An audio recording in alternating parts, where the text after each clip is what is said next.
This is a minimal tutorial on how to use XimTools with Blender. First, open the XimTools jar and navigate to the Export Model tab. We will export the default body model.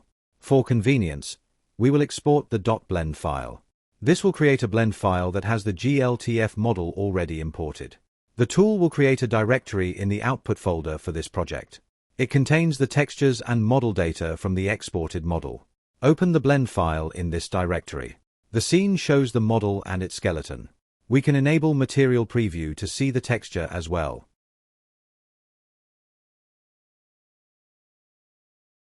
We can hide the skeleton to reduce visual clutter. Let's create a sphere object and position it to the tip of the Mithra's tail.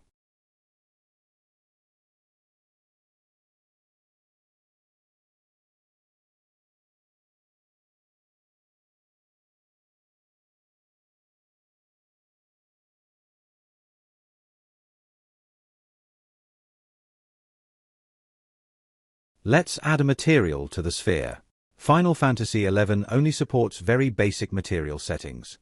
We will use a Mandragora texture that was previously exported.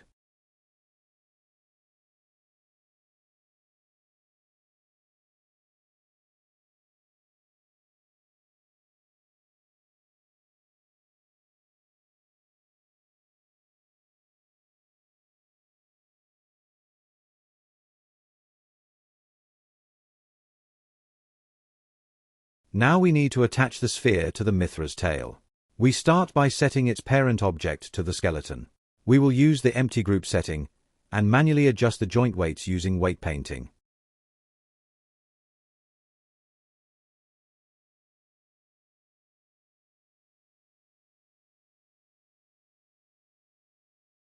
The joints are currently unnamed, so we will scroll through the list until we see the one that we want at the tip of the tail.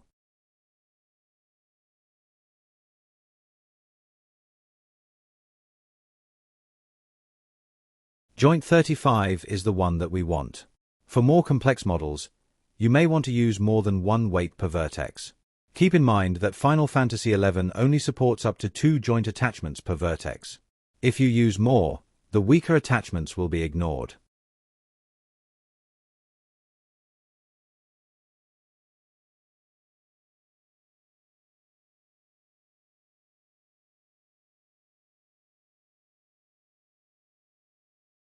The mod is complete, so let's save the blend file and return to XimTools. Navigate to the Import Model tab and enter the parameters for the Mithra default body model. Specify the blend file as the file name and click Import. In the Settings tab, I have configured the import destination to my Pivot add-on directory. This will allow loading the model without overwriting files in the Final Fantasy XI directory. The output doesn't contain warnings, so let's continue to 11. I used a macro to reload Pivot and swap my body armor to trigger a reload. The sphere has appeared and is correctly attached to the tail.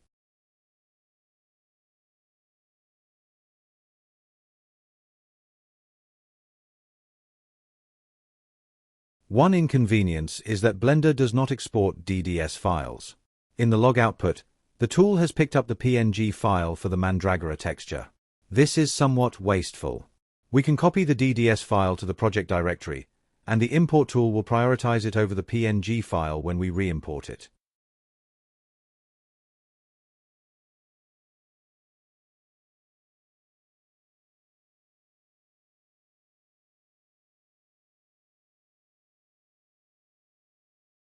To double-check the result of the import, we can navigate to the Workspaces tab and click Reload.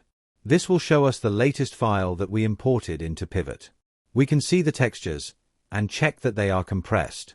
We can make some other changes here as well.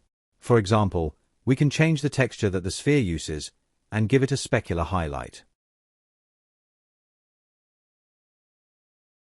Then, we can click Save and Publish to import to the Pivot directory.